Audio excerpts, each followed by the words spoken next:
Senate Majority Whip John Barrasso joins us now. Senator, we are going to get to the budget bill, but first, the big news today. The Iran war is not about to heat up. According to the New York Times, the president is putting on hold plans to sharply escalate American military assault against Iran. The threat to interceptor stockpiles is one of the many considerations that have made a return. What do you make of this, Senator? Well, the president is focused on two things: American safety and, of course, affordability. And Iran is key to this because we need to make sure Iran never gets a nuclear weapon.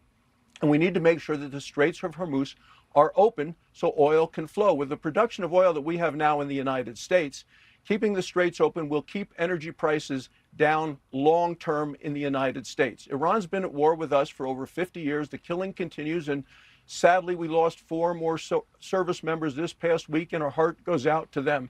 The president's going to continue to negotiate from a position of strength. But right now, the Democrats in the House and in the Senate are trying to tie the president's hands. They are voting against funding for the troops, against the weapons that the troops need.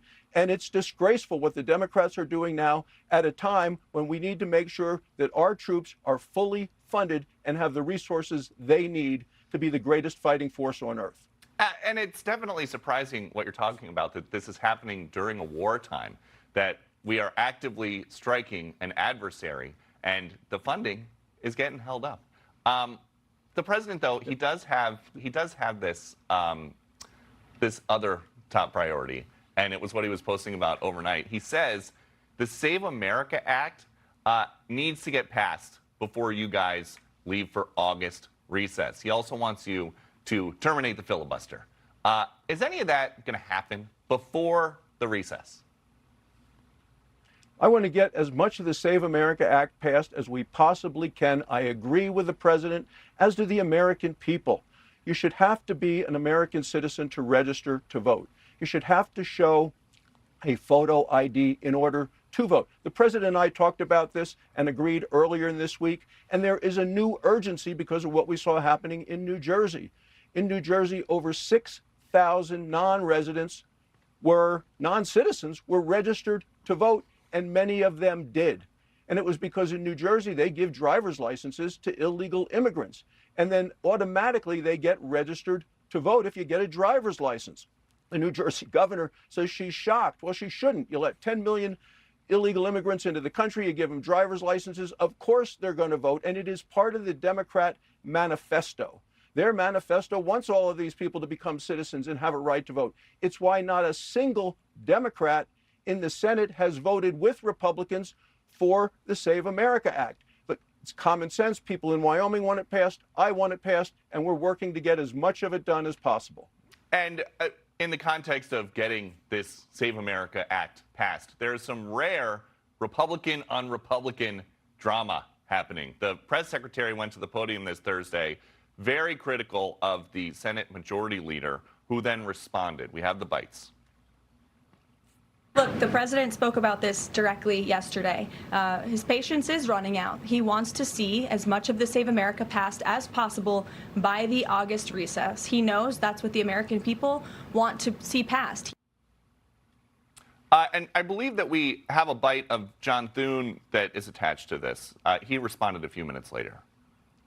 Maybe she or somebody else ought to get on the phone and get the votes. Right? It's 50 around here.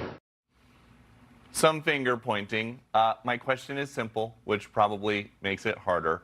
Who is right here, Donald Trump or John Thune? Well, the Republicans are all united, and what we're united on is fighting the Democrats who have gone absolutely off the cliff when you take a look at who's driving their party. We're united in keeping Americans safe and in making things more affordable. But let's take a look at where the Democrats are heading in this country. And I know you have Mike Rogers on next, a Republican candidate in Michigan who I support. We're running against people who really hate America, who want to destroy America. That's what the Democrat Party is right now. They have a manifesto. And their manifesto is to open the borders, to open the prisons, to put illegal immigrant criminals into our communities. They actually want to eliminate the police and the military. They want every illegal immigrant to be a citizen and to vote. They're talking about confiscating private businesses and private property. And one of these candidates, who's going to be a member of Congress next time, who won a primary in a liberal area in New York City, said she didn't have a napkin, so she wipes her hands on the American flag. These people are radical, extreme, dangerous, scary. That's not what the American people want. It's not what they deserve. It's not what they demand. And that's why Republicans are going to continue to stay united for freedom, for liberty, for American greatness, and continue. And absolutely, that involves passing as much of the Save America Act as we possibly can. And what you were just talking about, some of the Democratic Socialists' platform, sounds pretty extreme. They actually just said on Fox News Sunday they also want to abolish the Senate, abolish ICE, defund the Pentagon, abolish prisons. The makeup of the Senate could change a lot in January if any of these Democratic Socialist candidates get in. How much time do you guys spend talking about this behind closed doors at the Senate Republican lunch? We talk about how important it is that we stop these radicals from taking over the country, and we win elections all around the country. And it starts in Maine, well, you know, with Susan Collins, who they pulled down one nominee who was a socialist way out there, but they replaced him yesterday with someone equally as bad. We need to continue with Susan Collins in the Senate. And you go all the way to Alaska, Dan Sullivan, a tremendous member of the United States Senate, works very hard for the people of Alaska and the country, has a military background. And the Democrats got somebody with the same name to get him onto the ballot to confuse the voters in an effort to take that election the other way. This is a critical election. It's a turning point in our country. Well, you know what the Democrats are going to do if they get in charge? They talk about it. They talk about 4 new members of the Supreme Court. They're going to be young. They're going to be liberal. They're going to deny the law. They're going to defy the Constitution. That's what the Democrats want. They also talk about 2 new states, the District of Columbia and Puerto Rico, with 4 new senators. But now you're telling me that these Democrats want to get rid of the United States Senate. It sounds like they want a president appointed by the House of Representatives. So these people are dangerous, as I say. It's scary. We need to make sure Republicans hold the House, hold the Senate, so President Trump can continue to focus on American safety, affordability, and continue to make America the greatest country in the history of this nation.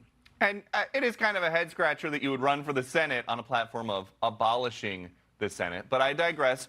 Senator John Barrasso, a lot of people watching this don't realize you and I have the same birthday, and it was Tuesday, the 21st. So happy belated birthday, and thank you for being here. Thank you, Peter. Great to be with you. Be sure to like and subscribe for all the Fox News latest on YouTube and catch full shows streaming now on Fox One.